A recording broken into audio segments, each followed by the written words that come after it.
Mari kita membaca bersama-sama dari Efesus pasal yang kedua. Efesus pasal yang kedua, kita membaca bersama-sama dari ayat yang ketiga.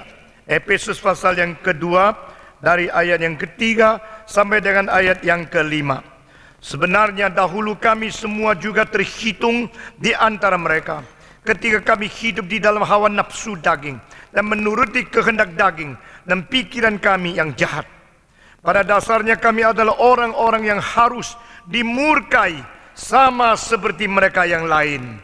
Tetapi Allah yang kaya dengan rahmat, oleh karena kasih-Nya yang besar yang dilimpahkannya kepada kita, telah menghidupkan kita bersama-sama dengan Kristus, sekalipun kita telah mati oleh kesalahan kita. Oleh kasih karunia kamu diselamatkan. Di dalam Kristus Yesus Ia telah membangkitkan kita juga dan memberikan tempat bersama-sama dengan Dia di surga. Ayat 7 semua membaca. Supaya pada masa yang akan datang Ia menunjukkan kepada kita kekayaan kasih karunia-Nya yang melimpah-limpah sesuai dengan kebaikan-Nya terhadap kita di dalam Kristus Yesus. Pembacaan kitab suci pagi ini sampai di sini. Mari kita berdoa sekali lagi. Tuhan, kami bersyukur firman yang hidup sudah Tuhan karuniakan ke dalam manusia. Semua perkataan-perkataan mengenai hidup dan ibadat rohani sudah diwahyukan dan diilhamkan kepada para nabi dan rasul, sehingga setiap zaman semua orang yang memandang kepada Tuhan melalui firman-firman yang sudah diwahyukan itu boleh mendapatkan bijaksana keselamatan, mendapatkan pengharapan yang kekal, mendapatkan pengalaman hidup yang baru melalui pekerjaan Roh Kudus yang mempergunakan firman yang hidup itu untuk menghidupkan setiap orang yang Tuhan pilih, yang Tuhan panggil, dan yang bertobat di hadapan Tuhan. Kami berdoa pada pagi ini sekali lagi beserta dengan semua orang suci di seluruh muka bumi. Kami datang berbakti kepadamu, kami bersujud di hadapanmu, dan kami menantikan firman yang hidup untuk menyegarkan rohani kami, menguatkan iman kami, dan memberi kekuatan kepada kami untuk hidup mewakili Tuhan di dunia. Dengar doa kami yang kami panjatkan, dan pakailah hamba-Mu yang hina ini supaya dia boleh menjadi saluran yang menyatakan kebenaran firman Tuhan. Demi nama Yesus Kristus, penebus dan juru selamat kami yang hidup, kami sudah berdoa. Amin. Nah, saudara-saudara sekalian, minggu yang lalu kita telah membicarakan tentang bagaimana status seseorang sebelum diselamatkan. Kita kelihatan bebas sekali, tapi kita bebas di luar jalur yang ditetapkan oleh Tuhan. Kita kelihatan ingin sekali menghidupkan sesuatu, kemauan kita sendiri, tapi kita justru menjadikan anak murka di hadapan Tuhan. Saudara-saudara sekalian, di dalam khotbah-khotbah yang lalu kita melihat bagaimana Tuhan mau menyelamatkan kita, Tuhan memberikan kepada kita keselamatan. Namun demikian manusia berada di dalam dosa, mati di dalam pelanggaran. Ini adalah menurut pandangan dari surga, bukan pandangan dari dunia. Biar kita melihat segala sesuatu dengan mata Tuhan, bukan mata manusia. Dari wawasan surgawi, bukan wawasan dunia. Saudara-saudara, hanya dua macam manusia. Semacam manusia adalah melihat segala sesuatu daripada self-centered life, hidup sendiri yang menjadi pusat alam semesta. Lalu apa saja dilihat melalui kacamata sendiri. Semacam orang lagi adalah semacam orang yang melihat segala sesuatu dari takhta Tuhan. Saudara-saudara sekalian, kalau engkau melihat perjalanan-perjalanan di atas kota-kota di atas muka bumi ini dengan keadaan berada merayap di atas jalan, engkau mempunyai pengertian yang lain sekali jika engkau melihat dari kapal terbang ke bawah. Waktu engkau melihat dari atas ke bawah, engkau akan membedakan yang besar itu besar, yang kecil itu kecil, yang jauh itu jauh, yang dekat ini dekat, yang besar itu besar, dan yang tidak penting itu tidak penting. Dari waktu engkau berada di bawah, engkau tidak bisa mengukur yang mana lebih tinggi, mana lebih pendek, mana lebih besar, mana lebih kecil. Karena yang dekat engkau menjadi sesuatu yang kelihatan besar, yang jauh daripada engkau menjadi sesuatu yang menjadi kecil. Proporsinya dan signifikansinya, ukurannya, semua menjadi salah. Jika orang Kristen belajar dari hal ini, kita akan melihat segala sesuatu bukan dari para kacamata manusia yang sudah dinodai dan dicemari oleh dosa. Tapi kita akan melihat segala sesuatu dari pandangan Tuhan. To think after God's thinking, to see after God's vision, and to feel after God's feeling. Kita mempunyai perasaan sesuai dengan perasaan Tuhan. Kita mempunyai pandangan sesuai dengan visi Tuhan. Kita mempunyai penglihatan sesuai dengan rencana Tuhan. Dan kita mempunyai pikiran sesuai dengan pikiran Tuhan. Dengan demikian engkau tidak akan dikacaukan oleh segala gelombang dan segala sesuatu di dalam dunia ini. Dan engkau juga tidak akan didistorsikan dengan subjektivitas kita yang terlalu sempit, yang selalu terbatas di dalam keadaan yang tidak benar. Saudara-saudara sekalian, di dalam Alkitab mengatakan kepada kita, jika kita melihat dari pandangan Tuhan baru kita mengetahui siapakah kita. Kita mengikuti arus dunia ini, kita mengikuti kebiasaan dari orang-orang yang belum bertobat, maka hidup kita tidak lagi mempunyai sesuatu pemancaran dari sifat peta teladan Tuhan Allah. Kita mempunyai satu hidup yang kelihatan sama dengan orang-orang yang belum mengenal Tuhan dan kita ikut arus. Minggu yang lalu saya telah menceritakan tentang bagaimana salmon kembali kepada tempat asalnya. Ikan salmon tidak berkompromi. Ikan salmon tidak takut akan rintangan. Ikan salmon menerjunkan diri ke atas dan meluncurkan diri di tengah sungai yang melawan arus. Di tengah-tengah perjalanan pulang, dia selalu dilukai, berdarah, dan banyak tempat-tempat yang kena itu batu-batu yang tajam. Namun demikian dia tidak pernah kompromi, dia tidak takut sakit, dia tidak takut luka. Pokoknya tujuan dia harus sampai. Ini perbedaan ikan mati dan ikan yang hidup. Ikan yang hidup melawan arus, ikan yang mati mengikuti arus.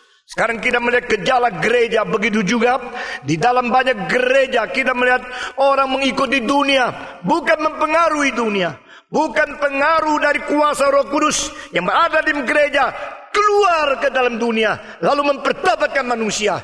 Tetapi pengaruh daripada mereka yang tidak bertobat, mereka yang berzina, bercabul, mereka melakukan segala kejahatan masuk ke dalam gereja, dan orang Kristen ikut arus, bukan melawan arus. Saudara-saudara sekalian, jikalau kita belum bertobat, maka satu-satunya kemungkinan kita hidup yaitu kita bercorak seperti mereka yang belum mengenal Tuhan. Jikalau kita namanya Kristen, tapi kita tidak betul-betul mengutamakan Tuhan, kita akan hidup sama seperti orang dunia. Saudara-saudara, kita ikut segala adat, segala cara dari berduniawi. Dan sebenarnya kita menganggap diri kita bebas. Alkitab mengatakan bukan. Engkau sedang dikuasai roh jahat yang berpangkalan di angkasa, sekarang bergerak di dalam anak-anak durhaka. Saudara-saudara, di sini satu pandangan yang luar biasa. Saudara melihat orang-orang berdosa, apakah engkau melihat seorang yang sedang memperlakukan diri dengan segala macam keinginan menurut kebebasan mereka sendiri? Tuhan bilang tidak. Tuhan bilang orang melakukan dosa, orang perbuatan jahat, orang melakukan segala sesuatu menurut kemauan sendiri, bukan bebas. Karena apa? Di belakang kebebasan mereka ada yang setir. Nah saudara-saudara, jikalau kita selalu melihat hanya panggung dan tidak melihat sesuatu kuasa di belakang panggung yang menguasai semua pelaku dan semua gerak-gerik, kita masih menganggap manusia itu otonom. Tetapi saudara-saudara, Alkitab mengatakan otonomi sudah tidak ada. Manusia tidak lagi mungkin bebas. Manusia memakai kebebasan diri untuk melakukan segala sesuatu menurut kemauan sendiri. Itu adalah satu fenomena yang palsu. Karena pada waktu engkau memakai kebebasanmu untuk berbuat jahat, kebebasanmu sendiri sudah dicemari oleh iblis. Kebebasanmu itu bukan kebebasan yang netral lagi. Tidak mungkin ada kebebasan netral. Kebebasan yang netral itu hanya ada sebelum Adam berbuat dosa. Sebelum Adam berbuat dosa, Augustinus mengatakan dia berada di dalam keadaan dua kemungkinan. Pertama, dia mungkin berdosa. Dia mungkin tidak berdosa. Saudara-saudara, pada waktu dia diberikan Tuhan satu netralitas dari berkebebasan, maka dia mempunyai kemungkinan di dalam bahasa Latin disebut posse non pigare, dan dia juga mempunyai kemungkinan yang lain di dalam bahasa Latin disebut posse picare, the possibility of not committing sin dan the possibility of committing sin. Mungkin berbuat dosa dan mungkin tidak berbuat dosa. Berarti dia masih berada dalam keadaan yang netral, saudara-saudara. Tetapi orang yang netral selalu kehilangan netralnya jikalau dia mulai menerima pengaruh daripada yang sudah memihak sesuatu kutub. Itu sebab pada waktu setan datang berkata-kata dengan Adam dan Hawa, maka mereka akhirnya memakai kebebasan di bawah pengaruh gangguan dari iblis. Mereka memakai kebebasan akibat mereka taat kepada sodoran tawaran dari setan. Saudara-saudara, Allah itu Allah yang adil. Allah berkata, aku memberikan engkau satu pohon yang baik dan jahat. Aku sudah memberikan engkau pohon-pohon untuk makan buah yang lain. Tetapi Allah memberikan peringatan, jangan makan pohon itu. Ini adalah sesuatu hal bukan mau mengganggu kebebasan manusia, tapi mau memberikan sesuatu jaminan yang supaya manusia berada di dalam kebajikan itu terus menerus. Saudara-saudara, namun demikian firman diberikan, kebebasan diberikan kepada manusia, dan setan telah meniru cara Tuhan Allah, juga memberikan perkataan yang lain sehingga mempunyai dua pendirian untuk dipilih. Tapi saudara-saudara, yang diberitakan Tuhan itu adalah berdasarkan kejujuran. Yang dikatakan oleh iblis bukan berdasarkan kejujuran. Saudara-saudara, kalau papa mengatakan jangan, kalau kawanmu yang jelek mengatakan boleh, jangan lupa papa mempunyai motivasi yang baik. Tapi orang lain yang mengatakan boleh tidak mempunyai motivasi sebaik papamu. Apalagi Tuhan Allah yang tidak mungkin salah. Jikalau manusia menjadi orang tua bisa salah, Allah tidak mungkin salah. Allah mengatakan segala perkataan. Di dalam Yeremia dia mengatakan, Tuhanmu tidak pernah mempunyai sesuatu niat yang jahat. Dia hanya mempunyai segala niat yang kebaikan bagimu, memberikan tuturan dan firman kepadamu. Saudara-saudara, itu sebab pada waktu tawaran dari iblis mulai mengganggu dan mempengaruhi Adam seperti masih boleh memakai kebebasannya untuk berbuat jahat atau berbuat baik, taat kepada Tuhan atau taat kepada iblis, taat kepada Tuhan dan firman-Nya, atau taat kepada diri atau keinginannya. Namun pengaruh ketidakjujuran dari firman perkataan dari iblis sudah menjadikan sesuatu hal tidak mungkin dia netral lagi. Itu sebab setelah Adam mengikuti iblis dan berbuat sesuatu pemberontakan kepada Tuhan, sejak hari itu sampai sekarang kebebasan sudah tidak netral. Tidak ada kebebasan netral. Tidak ada kebebasan yang sesungguhnya. Jika seorang mengatakan, hei burung, engkau berada di dalam kurungan, engkau sangat terbatas, bukan? Burung itu mengatakan, iya, memang aku tidak mempunyai kebebasan, aku berada di kurung. Maka orang mengatakan, sekarang aku akan buka pintu, engkau keluar dari sangkarmu, dan engkau akan menjadi bebas sekali. Lalu burung itu keluar dari sangkar, karena pintu dibuka oleh yang mengajak itu. Tapi begitu dia keluar, baru dia tahu dia keluar di mana. Dia keluar, dia berada di dalam sangkar yang lain.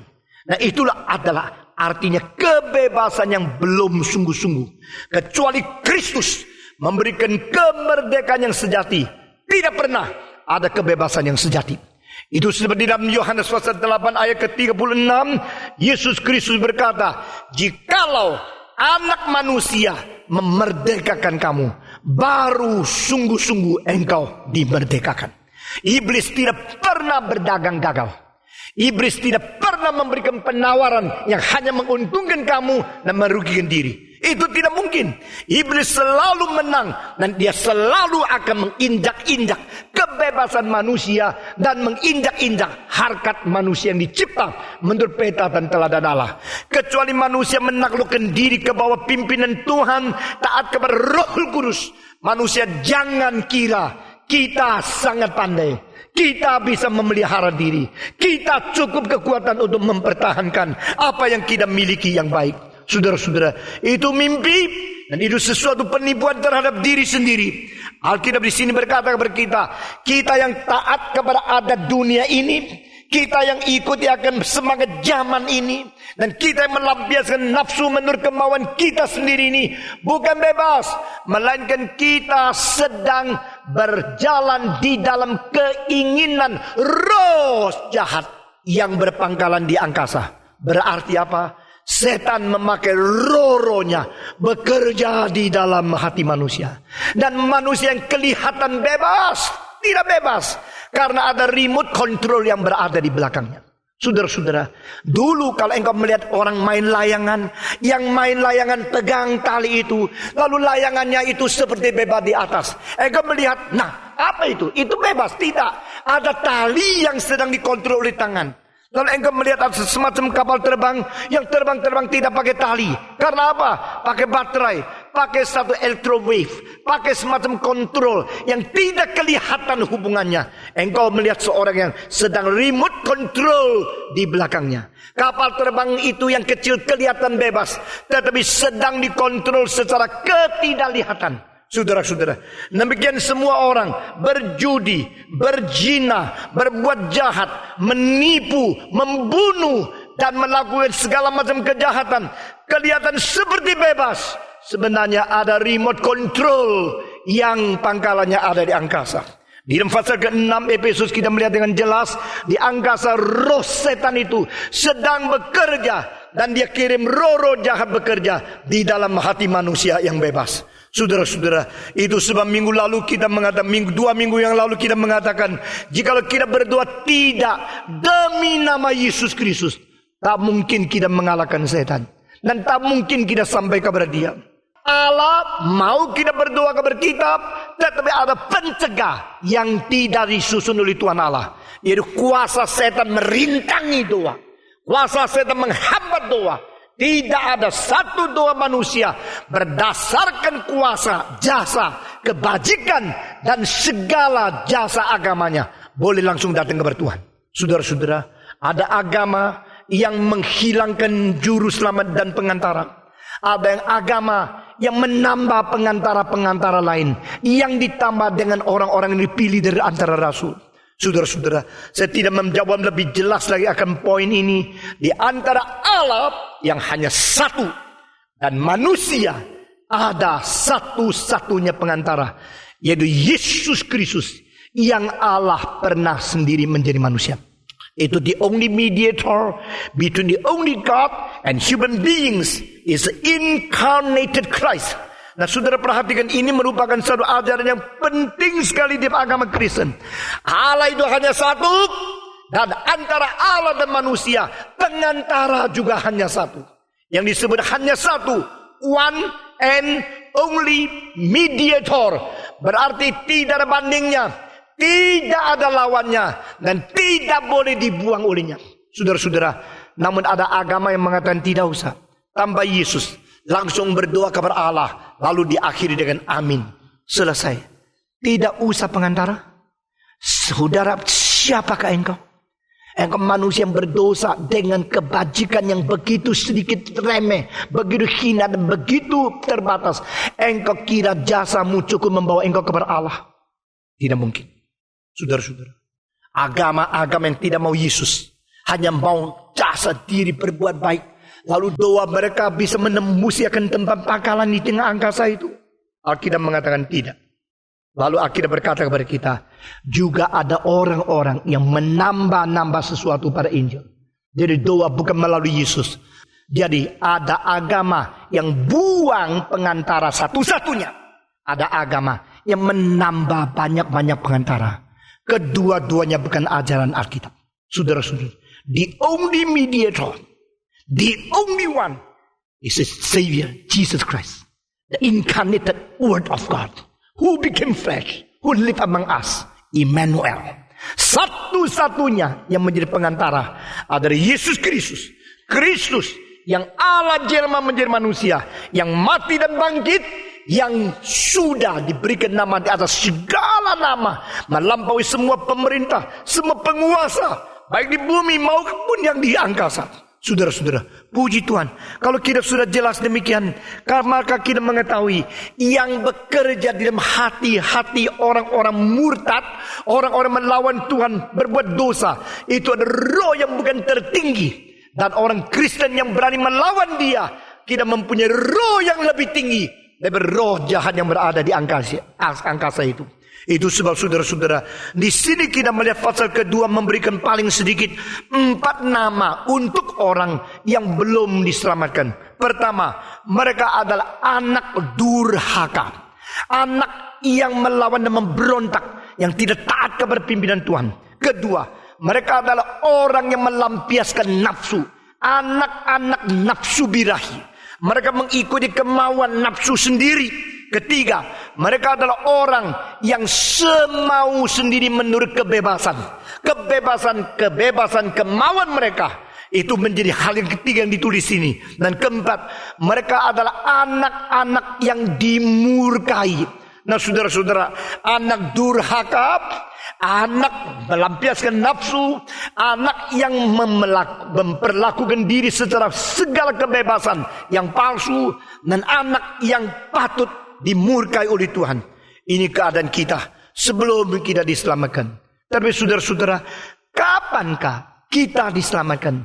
Apakah Tuhan mengatakan tunggu engkau menjadi baik, tunggu engkau berubah menjadi baik, baru aku memberikan keselamatan kepadamu? Saudara-saudara, mungkinkah manusia sendiri menjadi baik? Banyak orang kalau disuruh datang ke gereja, datang kepada Tuhan, oh saya belum boleh. Saya tahu jadi orang Kristen itu bagus, jadi orang Kristen itu baik, tapi orang seperti saya ini belum cocok. Karena saya masih berjudi, saya masih suka pergi ke steam bath, saya masih suka pergi ke kasino, saya masih sudah pergi ke pelacuran. Besok-besoklah tunggu saya juga lebih baik, sudah lebih suci, cocok ke gereja. Kalau tidak saya tambah di gereja, bikin cemar nama Yesus, bikin cemar nama orang Kristen. Biar saya pelan-pelan menjadi baik, baru saya datang kepada Tuhan. Saya mau tanya, mungkin tidak? Mungkinkah orang pelan-pelan menjadi baik? Mungkinkah dirimu menjadi baik? Saudara-saudara, kapankah engkau baik? Hari-hari engkau sakit, engkau lebih baik dari hari-hari engkau sehat. Betul tak? Waktu sehat, pergi cari perempuan, pergi berjudi. Waktu sakit, engkau berkata, sekarang libur 2 hari dah, karena sakit, tidak kuat. Kapan engkau lebih baik? Waktu kau sakit, lebih baik dari waktu kau sehat. Kapan lebih baik lagi? Waktu kau mati, lebih baik daripada kau hidup. Betul nggak? Saudara-saudara, kalau sudah mati tidak bisa pergi mana-mana, hanya berada di kuburan, itulah lebih baik. Nah saudara-saudara, kapankah engkau bisa lebih baik? Tunggu saya sudah lebih baik baru saya datang bertuhan. Alkitab bilang tidak.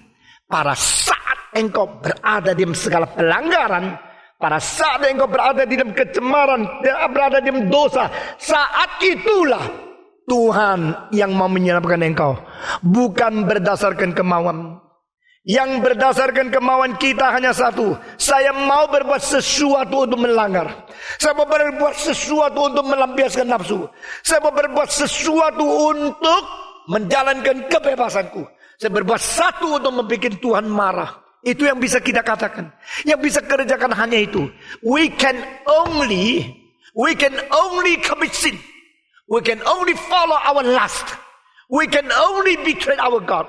We can only break the promise from God.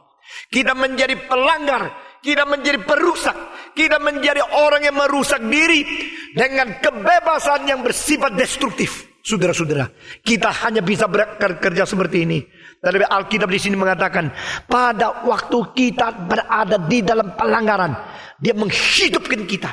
Nah ini satu hal yang berbeda sekali dengan konsep manusia. Allah tidak mengatakan engkau mau diselamatkan. Oke, aku selamatkan engkau. Nah konsep-konsep Arminian itu sebenarnya bukan konsep sebenarnya daripada kitab suci. Bukan karena saya mau maka Tuhan memberikan pertolongan kepada saya. Bukan karena saya berubah maka Tuhan memberikan keselamatan kepada saya. Justru pada saat saya berada di dalam pelanggaran, saat saya masih berontak, saat masih mati di dalam dosa, saat saya masih belum mengenal Tuhan, Tuhan sudah kenal saya. Sebelum aku mencintai Dia, Dia sudah mencintai saya. Calvin berbicara tentang ayat-ayat ini. Dia mengutip daripada 1 Yohanes pasal keempat, yaitu kalau kita mengatakan kita bisa mencintai Tuhan, adalah sebab Tuhan lebih dulu mencintai kita. Saudara-saudara, bayangkan seorang yang tidur di dalam satu kamar, yang luarnya seluruh rumah sudah kena api si jago merah yang panas luar biasa. Tapi sementara api belum sampai kamar dia, AC-nya masih jalan. Dan dia tidak tahu apa yang terjadi di luar. Pinggirnya semua sudah api. Tapi kamar dia masih dingin karena AC masih jalan. Sebentar lagi api akan merusak listriknya. Sebentar lagi api itu akan merusakkan pintunya, masuk ke rumahnya. Tapi sementara dia belum sadar. Dia masih enak-enak tidur di kamar AC. Tetapi api sudah mengelilingi dia. Pada saat itu engkau datang di luar rumah itu. Dan engkau berkata, "Hei, keluarlah, bangunlah, engkau akan mati karena api sedang melanda rumahmu." Saudara-saudara, waktu engkau berteriak itu, saya mau tanya, kemauan dia keluar atau kemauanmu supaya dia keluar? Kemauan dia kah? Tidak. Dia lagi di dalam kamar AC, mimpi berenang. Wih, enaknya airnya. Faktanya api, mimpinya air. Faktanya panas, mimpinya dingin. Faktanya adalah hancur, binasa, mimpinya gak apa-apa. Ini masih ada 2 jam boleh berenang. Nah saudara-saudara, di dalam mimpi itu dia melihat jam. Di dalam mimpi itu dia pegang air. Di dalam mimpi itu dia menganggap udara enak sekali. Tetapi fakta itu sudah api keliling, dia belum sadar. Lalu engkau mengatakan, kita mesti kasih kebebasan dong. Jadi kalau dia mau tidak mau terserah. Engkau mengatakan, saudara-saudara, hei adikku yang berada di dalam, mau keluar enggak? Ini adalah kebebasan agama. Saya memberikan kepada engkau hak asasi manusia. Dan engkau mempunyai sesuatu kebebasan yang mutlak. Mau keluar tidak mau terserah. Dia bukan mau tidak mau. Dia sedang tidak bisa mempergunakan mau tidak maunya. Karena apa? Orang tidur kok. Kalau dia sudah diteriakkan, keluar! Dia bangun. Kurang ajar. Orang tidur kok diteriak-teriakin kayak begini. Dia marah sekali. Tahu tidak saya tidur? Tahu tidak? Dia marah. Setelah dia bangun, dia sadar. Oh, itu di luar pintu itu api sudah begitu besar. Dia baru mulai mengatakan, sekarang saya berada di dalam bahaya. Engkau teriak, sekarang mau keluar tidak? Dia mengatakan, saya mau atau saya tidak mau. Itu kebebasan dia. Tetapi waktu dia tidur, dia tidak bisa mempergunakan kebebasan. Nah, Calvinisme atau teologi reform melihat kepada mungkin tidak manusia memakai kebebasan dengan secara netral setelah dia dicemari oleh dosa. Jawaban adalah tidak. Karena apa? Karena dia berada mati di dalam dosa. Pasal 2 ayat pertama. Dan diulangi pasal 2 ayat kelima. Saudara-saudara, di sini 2 kali Paulus mengatakan, pada waktu kamu dahulu sudah mati karena pelanggaran-pelanggaran dan dosamu. Ayat kelima dikatakan, telah dihidupkan kita bersama-sama dengan Kristus, sekalipun kita telah mati oleh kesalahan-kesalahan kita. Jadi orang yang berada di dalam ketiduran rohani, yang di dalam Alkitab mengatakan kematian karena aliniasi dari bersumber hidup. The separation, alienation from the source of life is called the statistically the death in our spirit. Saudara-saudara, rohani kita mati di dalam pelanggaran, kita mati di dalam dosa, kita tidak memiliki kesadaran.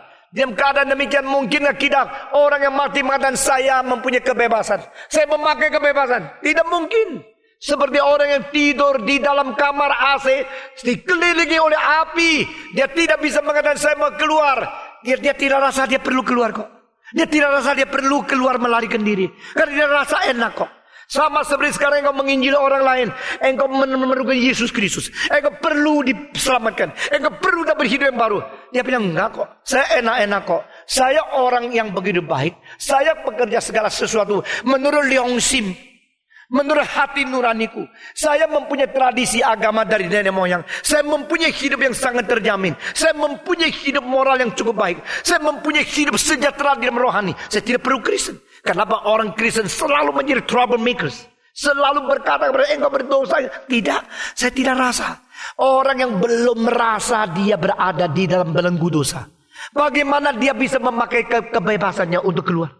Orang yang belum insyaf, dia berada di status kemurkaan Allah, bagaimana dia perlu minta perdamaian dengan Tuhan Allah? Orang yang belum sadar dia sedang melawan kehendak Allah, bagaimana dia perlu merasakan dia perlu bertobat dan meninggalkan segala kejahatannya? Tak mungkin. Jadi di sini kita melihat penggembalaan itu penting, tapi penginjilan yang betul-betul memberikan kuasa dan bijaksana Allah itu lebih penting lagi. Menggugah manusia, membuat manusia bangun. Saya sudah bangun, sadar saya berada di kecelakaan, baru mengatakan, bolehkah saya terus demikian? Saya tidak mau mati, saya mau hidup.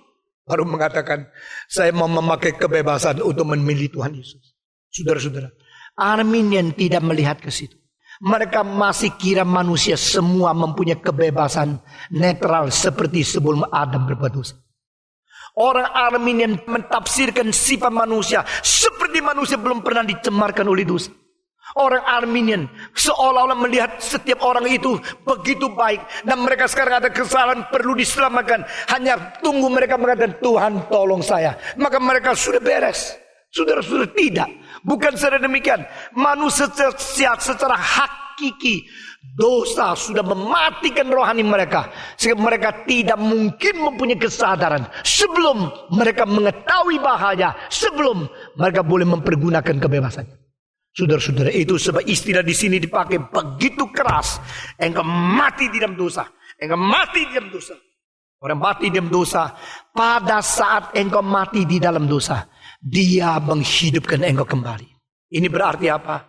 Kita sama sekali pasif di dalam hal ini. Nah, saudara-saudara, kita sama sekali pasif di dalam hal diselamatkan. Diperanakan pula sesudah sesuatu kekuatan memperanakan pula yang berjalan di dalam hidup kita, yang mengakibatkan kita dihidupkan, dibangkitkan kembali. Baru kita boleh mengatakan, Tuhan, saya bertobat, saya mau menerima Tuhan Yesus sebagai juru selamat. Saudara-saudara, anak-anak bayi nangis dulu atau lahir dulu? Jawab. Lahir dulu, bernapas dulu, atau nangis dulu? Ini sebenarnya hanya satu analogi, hanya sesuatu contoh saja, yang kebenaran tidak perlu berada terletak pada contoh, tapi Tuhan memberikan contoh semacam demikian, mengertikan kita tentang akan prinsip hidup, saudara-saudara. Dan anak itu sudah lahir baru nangis, atau sudah nangis baru lahir? Pikirkan ya. Engkau bilang, sudah nangis, saya di dalam terlalu sumpah, baru keluar begitu? Tidak. Sudah keluar, baru nangis. Sekarang saya tanya, waktu anak bayi nangis pertama kali, saudara perhatikan, apalagi yang sudah mau melahirkannya. Nanti kalau sudah lahir, perhatikan semua. Anak itu keluar, dia dulu atau dulu? Tarik napas ke dalam, baru nangis, atau nangis keluar, baru tarik. Yang menjadi ibu tidak pernah memperhatikan ya. Wah, ini ibu kayak gini kurang teliti kok bisa jadi ibu juga. Anak bayi itu lahir ya, begitu lahir keluar dia atau baru sisap. Keluar dulu atau masuk dulu? Minta Tuhan kasih engkau lahir lagi sekali. Engkau bisa perhatikan. Bagaimana? Waktu dia lahir keluar, paru-parunya itu ada udara dari mana? Jadi dia mesti dulu baru bisa nangis kan? Jadi pernapasan yang masuk mengakibatkan tangisan dia bisa keluar. Nah, saudara-saudara perhatikan.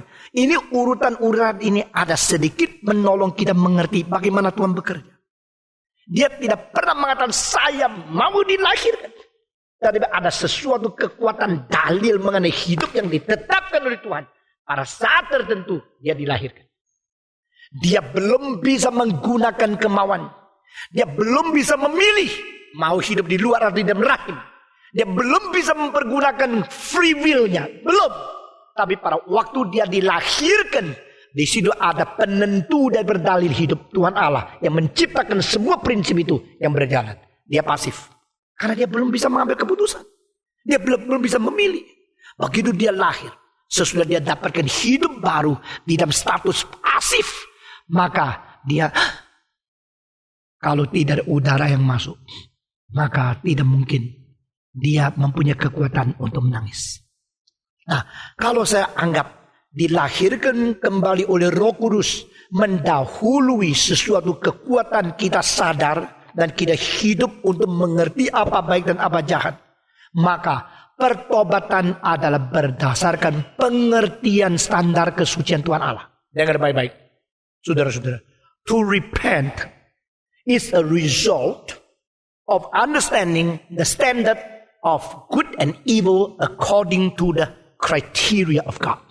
Saudara-saudara, mengerti kriteria, mengerti standar Tuhan, sehingga akhirnya menjadi ukuran untuk introspeksi diri, baru saya sudah jauh dari Tuhan dan saya sedih. Saudara-saudara, insyaf dan mengetahui itu adalah aspek kognitif, tetapi perasaan dan penyesalan itu adalah aspek emosi. Saudara-saudara, aspek kognitif selalu mendahului aspek emosi. Berarti mengerti dulu lalu sadar sesuatu hal yang engkau rasa sesat melalui pengertian yang kau. Ini cara Roh Kudus bekerja. Roh Kudus memperanakan seseorang, memberi hidup. Bukan tunggu engkau baik. Kalau engkau sudah lebih baik, engkau sudah makin lama makin baik. Skor dari TOEFL sudah sampai 585 atau sudah 590. Nah, engkau boleh terima jadi murid. Itu bukan cara Tuhan bekerja. Pada saat engkau masih mati dalam dosa, pada saat engkau mati dalam pelanggaran, engkau dihidup kembali. Berarti apa? Tidak ada jasamu, tidak ada inisiatifmu, tidak ada sesuatu bagian daripada penggunaan kebebasan. Tidak ada. Roh Kudus memperanakan kita. Waktu kau mati di dalam dosa, dia menghidupkan kita kembali. Jadi kita sama sekali pasif. Tetapi dia menghidupkan kita kembali untuk menjadi sombong. Tidak. Dia menghidupkan kita kembali untuk menjadi congkak. Nah, saya orang selamat, engkau tidak. Aku pilihan, kamu tidak.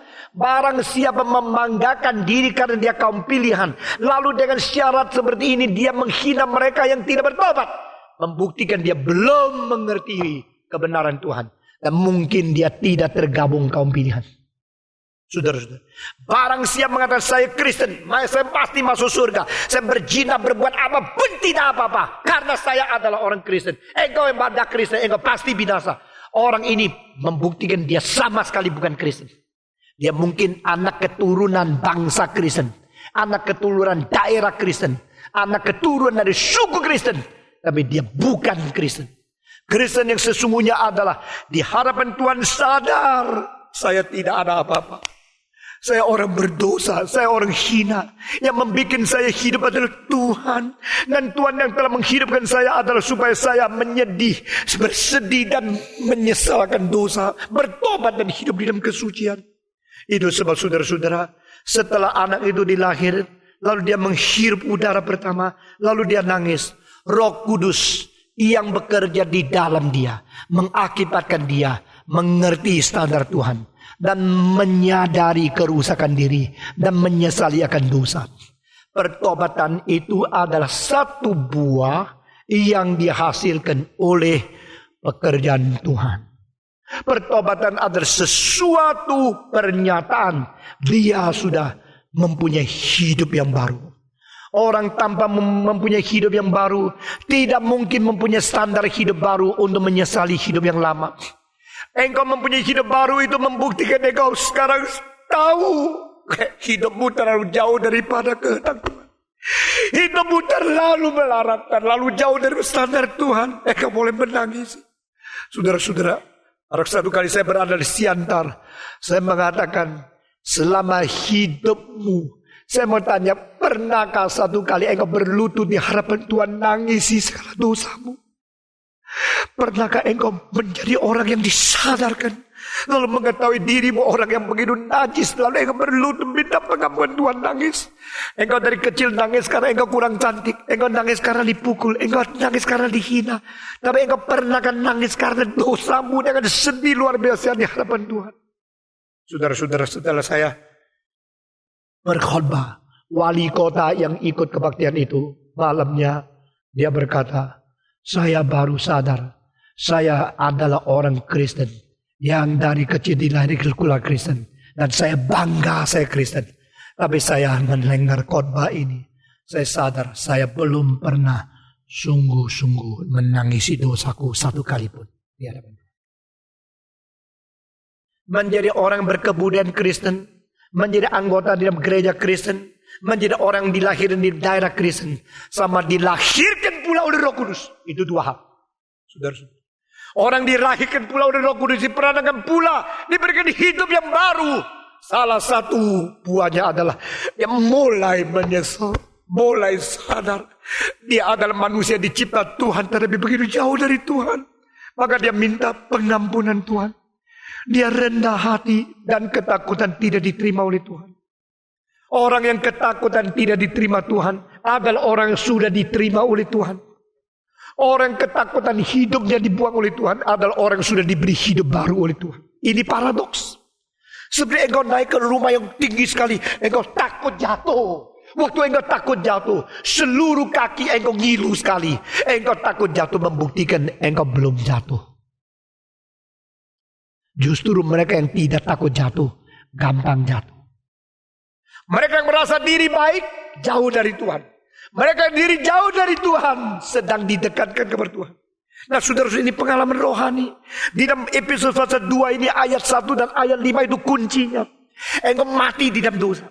Engkau mati dan engkau tidak mungkin mempunyai reaksi. Engkau tidak mungkin mempunyai kesadaran. Engkau tidak mungkin mempunyai pengertian. Engkau tidak mungkin memilih. Engkau tidak mungkin mempergunakan hak kebebasanmu. Tidak mungkin.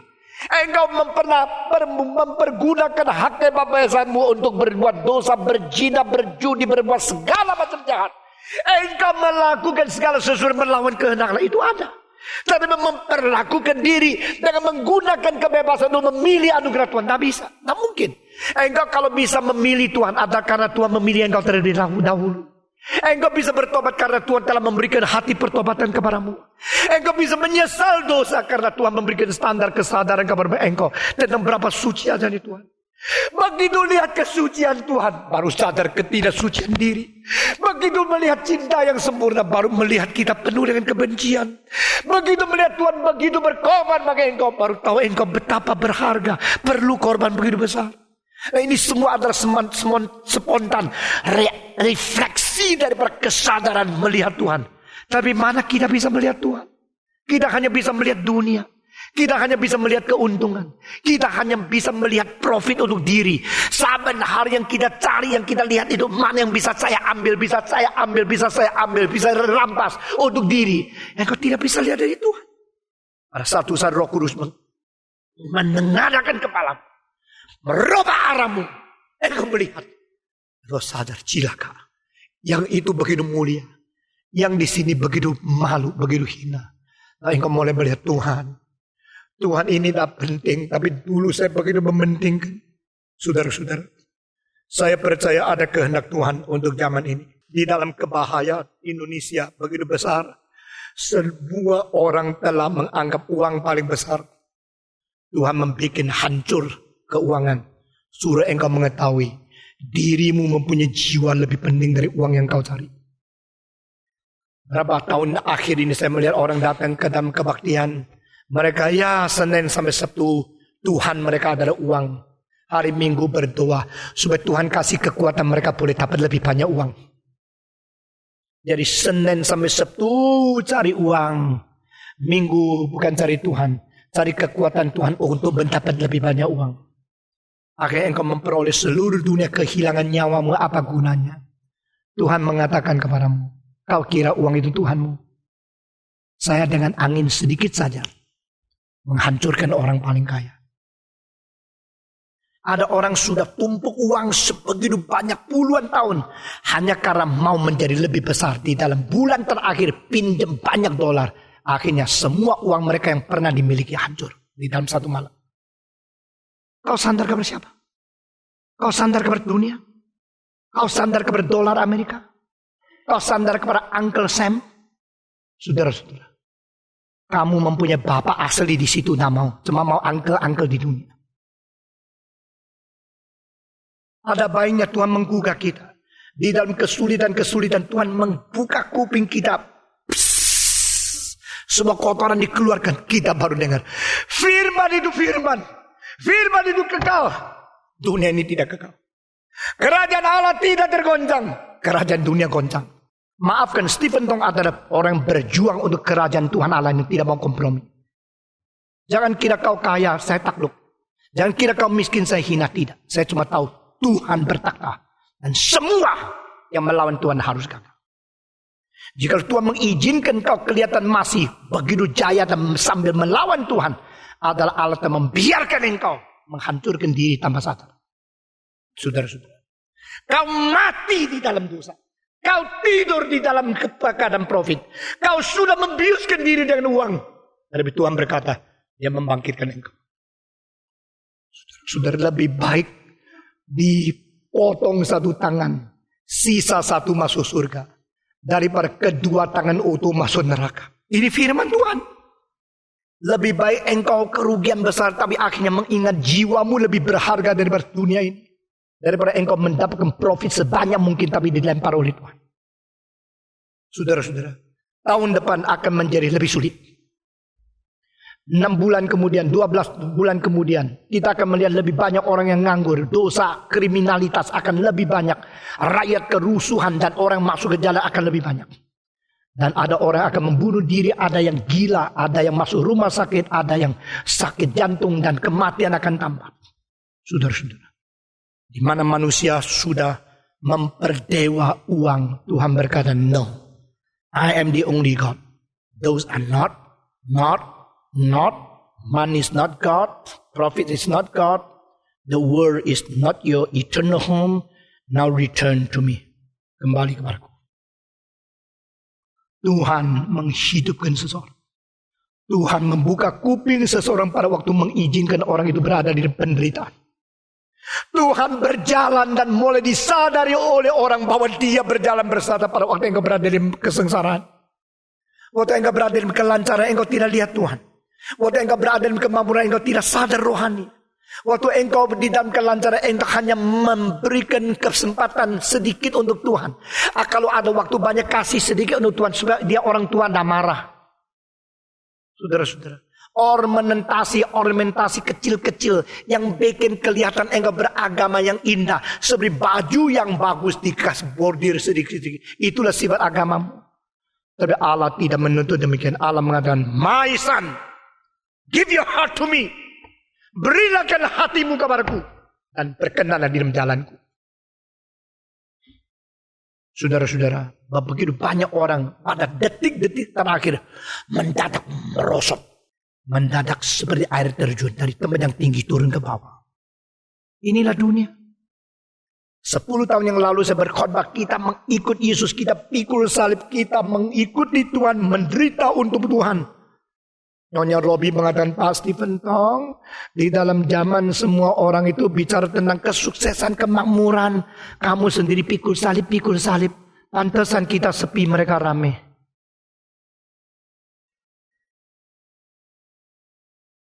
Saudara-saudara, saya mengetahui apa yang dikatakan oleh dia. Dan dia mengatakan, puji Tuhan, saya ikut gerakan reform. Saya tahu kebenaran ada di sini. Saudara-saudara, kita pada waktu mati di dalam dosa, Dia membangkitkan pula. Menghidupkan kita di sini 2 kali. Dia menghidupkan kita dan membangkitkan kita di dalam Kristus. Calvin mengatakan, only through Jesus Christ that we can be resurrected. Ini satu-satunya jalur. Satu-satunya saluran. Dan satu-satunya wadah di dalamnya kita mendapatkan hidup. Karena Kristuslah satu-satunya yang mati dan bangkit pula. Dan kuasa mengalahkan kematian dan kunci untuk kebangkitan hanya ada pada Kristus. Saudara-saudara, di dalam perjanjian lama beberapa kali ada kebangkitan terjadi. Tapi kebangkitan itu lain dengan kebangkitan Yesus Kristus. Di dalam perjanjian baru ada kebangkitan yang terjadi. Paulus membangkitkan kembali Ertikus. Petrus membangkitkan kembali Dorcas. Dan saudara-saudara, kita melihat juga ada catatan kebangkitan kira-kira 13 kali dalam seluruh kitab suci. Tetapi kepada akhirnya manusia mengalahkan kematian yang adalah musuh kita yang terakhir, hanya bersandar ke kebangkitan Kristus yang menjadi kebangkitan buah sulung. Saudara-saudara, Kristus adalah buah sulung daripada semua yang dibangkitkan. Semua yang dibangkitkan lain mati lagi. Kristus bangkit dan tidak mati lagi. Ini perbedaannya. Itu sebab kita diberikan satu kebangkitan rohani. Sebagaimana jiwa kita mati dalam dosa, waktu kita dibangkitkan kembali dengan Kristus, berarti kita direstore. Kita dikembalikan semacam status yang hidup, status rohani. Kita beserta Kristus bangkit. Dan saudara-saudara, bukan saja demikian, kita membaca bersama-sama ayat yang ke-6. Kelima saya membaca, ke-6 saudara membaca. Telah dilimpahkannya kepada kita, telah menghidupkan kita bersama-sama dengan Kristus, sekalipun kita telah mati oleh kesalahan itu, oleh kasih karunia kamu diselamatkan. Ayat 6. Dan di dalam Kristus Yesus, Ia telah membangkitkan kita juga dan memberikan tempat bersama-sama dengan Dia di surga. Saudara-saudara, tadi saya mengatakan 2 kali, double dipakainya. Ayat ke-5, kita dibangkitkan bersama-sama, menghidupkan kita bersama-sama dengan Kristus. Ayat ke-5. Ayat ke-6, dan di dalam Kristus Yesus Ia telah membangkitkan kita. Sudah mendapatkan hidup bersama dengan Kristus. Karena dibangkitkan kita lagi. Ini seolah 2 tahap, bukan? Saudara-saudara, status kita menjadi status yang baru, yang hidup. Dan dibangkit pula dengan Kristus. Sehingga kita orang yang sudah diberikan hidup yang baru, kita boleh mengalami kuasa kebangkitan Kristus lagi. Ini artinya, saudara-saudara, setelah kita dihidupkan kembali, berarti kita sudah mendapat hidup baru. Kita sudah diperanakan pula. Nah cukup, kita akan dipimpin untuk mengalami kuasa kebangkitan seperti apa yang ditulis di dalam pasal pertama. Dan kita mengalami sendiri. Kita berada di dalam pengalaman bersama-sama dengan Kristus dibangkitkan. Dengan demikian kuasa kebangkitan bekerja di hati kita. Setiap kali kita berusaha, berperang, melawan dosa dan akhirnya bersandarkan Tuhan, kita menang. Pada saat itu sekali lagi kita mengalami kuasa kebangkitan. Setiap kali kita berjuang untuk melawan dosa dan nafsu yang ada di diri kita, akhirnya kita menang. Saat itu kita menguasai lagi sekali. Kita mengalami sekali lagi kebangkitan Yesus Kristus. Dengan demikian kita dibangkitkan. Kita dibangkitkan. Kita mendapatkan hidup yang baru. Mengalahkan kuasa kematian. Saudara-saudara. Lalu ayat di sini kalimat terakhir. Dan kita diberikan tempat di surga. Terjemahan Indonesia kurang bagus. Terjemahan yang lain. And now we are sitting in heaven together with Jesus Christ. Sekarang kita duduk di surga. Semua katakan. Nah, sekarang saya duduk di Granada. Sekarang saya duduk di atas kursi. Paulus bilang, enggak. Kamu sekarang, ini aslinya ada present tense. Sekarang you are not sitting. You are not sitting in heaven. Jadi kedudukan ini luar biasa, saudara-saudara. Kita mempunyai kedudukan surgawi berlainan dengan orang dunia. Maka jika ada orang mengatakan bahwa kita sekarang berada dalam keadaan yang sulit karena orang Kristen tidak mempunyai pengharapan, justru terbalik. Di dalam kesulitan yang sama, orang Kristen dan tidak Kristen lain. Di dalam goncangan yang sama, orang Kristen dan tidak Kristen lain. Di dalam ujian yang berat, orang Kristen dan tidak Kristen lain. Karena apa? Kita selalu harus ingat, saya mempunyai kedudukan di surga. Dan sekarang saya duduk dengan Tuhan di surga. Itu lain sekali. Kita ada kesulitan, memang ada. Ada kesulitan, tapi di dalam kesulitan kita jangan kehilangan pengharapan. Karena we are sitting in heaven together with Jesus Christ now. Saudara-saudara, orang itu tidak boleh sembarang mulut ngomong sembarangan. Apalagi menjadi pelayan, menjadi pendeta, omong sembarangan. Itu bukan saja tidak memuliakan Tuhan. We are called to preach the good tidings. Kita dipanggil untuk bicara yang baik, yang benar. Bukan dipanggil untuk bicara sembarangan. Memakai mimbar yang suci mengatakan hal yang tidak beres. Tidak boleh. Saudara-saudara. Nah, saya memberikan contoh di sini. Seekor kucing semasuk seekor anjing sedang berkelahi. Kucing yang lembut, meong, meong. Begitu bunyi, dia kira dia bunyi supaya orang kasih makan. Akhirnya begitu dia bunyi, baru ketahui anjing mau jadikan dia makanan. Makin meong, anjing makin mengetahui di mana ada anjing yang bermusuhan lama dengan dia. Langsung datang. Begitu terus juga pada dia. Kaget. Nah, Tuhan bikin binatang-binatang itu semua mempunyai reaksi yang peka luar biasa. Begitu dia kepala noleh, lihat anjing sudah terus juga pada dia. Langsung dia lari. Anjing itu mengejar. Kucing kecil, anjing besar. Kucing itu tidak mempunyai cakar yang terlalu besar. Anjing itu mempunyai gigi yang mulut yang gede sekali. Waktu dia lari, anjing itu kejar. Jaraknya makin lama, makin pendek, makin lama, makin pendek. Mendadak kucing sudah hampir kena anjing. Langsung dia loncat. Lalu dia naik di atas pohon. Sudah naik di atas pohon, kita lari lagi. Anjing di bawah.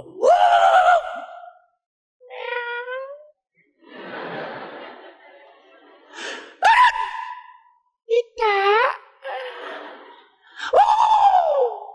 Kalau berani naik.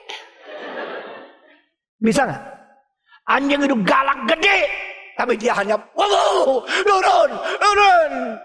Meong. Meong. Dia sedang memelihara hari Sabat.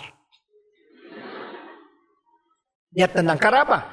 Di dalam dia ada satu insting yang bisa naik. Di dalam anjing tidak ada daya dasar yang bisa naik. Jadi berapa hebat, berapa bengis, gigimu berapa tajam, kekuatanmu berapa besar. Itu soal kedua. Soal pertama, di mana engkau duduk? Kucing mengatakan, aku duduk di atas. Dan waktu kucing lihat lagi, ada ular bagaimana? Wah, yang begini kabar ini. Bahwa ada anjing, atas ada ular. Caranya bagaimana? Suatu kali saya di Taiwan, saya melihat orang dengar khotbah saya itu ada doktor di dalam itu akademi dan science. Lalu saya mengatakan, you semua kaum intelektual yang tinggi, sekarang saya kasih IQ test. Wah, mereka takut juga kalau tesnya dah lulus ya. Apalagi lulusan PhD semua. Saya sekarang mulai kasih tahu pertanyaan. Seekor monyet dikejar singa. Waktu dikejar dia lari terus, singa terus mengejar. Akhirnya dia loncat di atas pohon. Begitu sampai di atas pohon, singa tunggu di bawah. Monyet lihat ada ular di atas. Melihat monyet datang, langsung turun. Di dalam 3 detik, ya dengar baik-baik ya. Di dalam 3 detik pasti dia dimakan oleh ular itu. Sekarang bagaimana? Ayo jawab intelektual. Ayo. PhD 3 detik. 1. Dia mulai mikir bagaimana jawab. 1, 2, 3. Tidak ada satu dokter yang bisa jawab. PhD tidak bisa jawab. Sesudah 5 detik ada orang bilang, dia bangun. Oh, pinter ya. Kalau dia bangun dari mimpi berarti tidak mati dong. Tapi saya bilang dia bukan tidur kok. Dia betul-betul tidak mimpi. Betul-betul di situ. Akhirnya tidak bisa jawab. Saya terus bilang, kamu yang sekolah begitu tinggi pun tidak bisa jawab. Monyet itu udah sekolah mana bisa jawab. Itu monyet tidak pernah sekolah mana bisa jawab. Kamu lulusan Wisconsin, lulusan Berkeley, lulusan Harvard tidak bisa. Monyet tidak sekolah mana bisa jawab. Mereka ketawa semua. Jadi IQ test semua kalah. Saudara-saudara, puji Tuhan. Kucing itu berada di pohon. Waktu dilihat sekitarnya, tidak usah takut karena bukan ular. Tapi yang mengalahkan ular sedang duduk bersama dengan dia. Yesus Kristus. Siapakah kucing itu? Stephen Tong. Saudara, kita tidak ada apa. Kita tidak ada kuasa politik. Kita tidak ada kuasa militer. Kita tidak ada kuasa senapan. Kita tidak ada senjata. Kita tidak ada gigi nuklir. Kita tidak ada. Gereja itu dari zaman ke zaman cuma dianiaya, dihina, minoritas, dikucilkan, dibakar. Tapi tidak apa. Gereja mempunyai kedudukan. We are sitting in heaven semua. Waktu mama saya menjadi janda, umur 33, zaman perang, 8 anak. Susah luar biasa. Dia menangis, Tuhan, aku percaya Engkau Tuhanku. Dan dia tidak berkompromi. Because we are sitting in heaven. Waktu orang Kristen dibawa ke dalam mulut singa untuk dimakan oleh singa yang sudah sengaja dilaparkan untuk 2 minggu. Bahkan mereka waktu ketemu singa yang terkabur mereka memuji Tuhan. Karena apa? We are sitting in heaven. Waktu Wang Mintao ditangkap oleh orang komunis, ditaruh di satu tempat, kalau dia berak, dia harus pegang sebatang kayu yang kecil belakangnya sungai. Kalau dia tidak hati-hati jatuh mati. Begitu 20 tahun. Dia tidak kompromi iman. Karena apa? We are sitting in heaven. Saudara-saudara, saya berdoa kepada Tuhan supaya Tuhan memberikan kekuatan kita boleh mengerti. Mengerti apa? Dan Alkitab di sini ada satu ayat yang saya terus tidak ngerti, tidak sadar. Akhirnya baru mulai sadar sedikit. Ini akan ditunjukkan kepada zaman-zaman yang akan datang. Saya tidak mengerti mengapa. Sekarang kita dibangkitkan, kita duduk berserta Kristus di surga. Supaya zaman-zaman akan datang, akhir zaman akan ditunjukkan. Apa itu? Ini adalah sesuatu jaminan bahwa apa yang kita peroleh di hidup kerohanian kita sekarang, itu akan menjadi sesuatu yang terus menerus menjadi saksi sampai akhir zaman.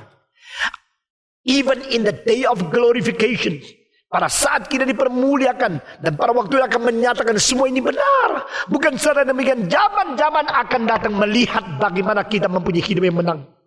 Saudara-saudara, jangan hanya menjadi seorang papa, seorang mama yang sekarang kelihatan sukses saja. Tapi jadilah seorang yang boleh memberikan benih kemenangan yang mempengaruhi keturunanmu generasi-generasi. Sehingga setiap zaman melihat kemenangan kita. Saudara-saudara, alangkah baiknya kalau anakmu mereka cerita sama cucumu. Dulu engkau gini. Di dalam keadaan kesulitan bagaimana dia mengalahkan. Di dalam imannya hampir goncang, dia bagaimana tidak goncang. Di dalam penganiayaan bagaimana menang bersandar kepada Tuhan. Biar cucumu cerita kepada cucumu lagi akan nenek moyang pernah betul-betul bersandar Tuhan dan mengalami hidup yang menang. Dinyatakan kepada akhir zaman. Dinyatakan kepada zaman-zaman yang akan datang. Bukan saja demikian. Pada kekekalan engkau akan melihat semua yang dijalankan oleh Tuhan di dalam menyelamatkan dan memberikan kekuatan hidup baru yang dijamin di surga. Itu benar dan tidak akan buang. Puji Tuhan. Kita membaca bersama-sama ayat yang ke-6. Ayat yang ke-6 dan ke-7 semua. Dan di dalam Kristus Yesus, Ia telah membangkitkan kita juga dan memberikan tempat bersama-sama dengan Dia di surga. Supaya pada masa yang akan datang, Ia menunjukkan kepada kita kekayaan kasih karunia-Nya yang melimpah-limpah sesuai dengan kebaikan-Nya terhadap kita dalam Kristus Yesus. Zaman-zaman yang akan datang akan lebih nyata apa yang sudah kita terima sebagai anugerah Tuhan. Saudara-saudara, pagi ini saya merenungkan lagi dan saya mendapat satu kesimpulan. Justru orang-orang Kristen pada abad-abad pertama, khususnya pada waktu Paulus mempersiapkan hati mereka dengan tulisan seperti ini, mereka sedang menghadapi penganiayaan yang luar biasa besar. Tetapi kemenangan-kemenangan daripada orang Kristen abad pertama boleh menjadi contoh bagi segala abad. Saudara-saudara, kemarin saya membaca satu buku mengenai sastra Jepang. Dan sastrawan Jepang. Akhirnya saya menemukan abad 19 sampai 20 ada 2 orang yang simpatik sekali kepada kekristenan.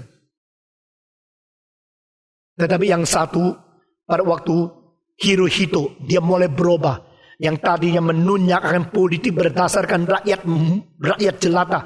Akhirnya dia mempro imperialisme dari Hirohito. Setelah peperangan dunia kedua dia sama sekali sudah kehilangan ide yang semula. Yang satu lagi dia tidak mendapatkan kekuatan karena ditolak oleh orang Jepang. Dan akhirnya orang Jepang menganggap barang siapa yang tidak setuju kepada Shintoisme dan tidak menjunjung tinggi akan emperor atau kaisar mereka. Itu adalah pengkhianat daripada bangsa Jepang. Saudara-saudara sekalian.